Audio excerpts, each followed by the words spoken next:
Mag ik Anita Visser naar voren?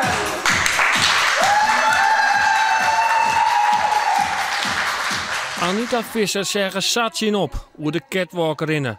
Maar het laatste jaar had ze bij het werklezenproject Loodswerk in Frencher haar zelfs oerwoen. Een stukje zelfvertrouwen, een duwtje en heel veel sollicitatietrainingen gehad. Een goede brief opstellen, ja, zodat je toch uitgenodigd wordt vaak voor een gesprek.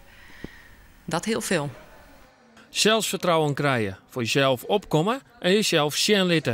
Bij Loodswerk binnen 160 cursisten die daarom werken om uiteindelijk weer een baan te krijgen.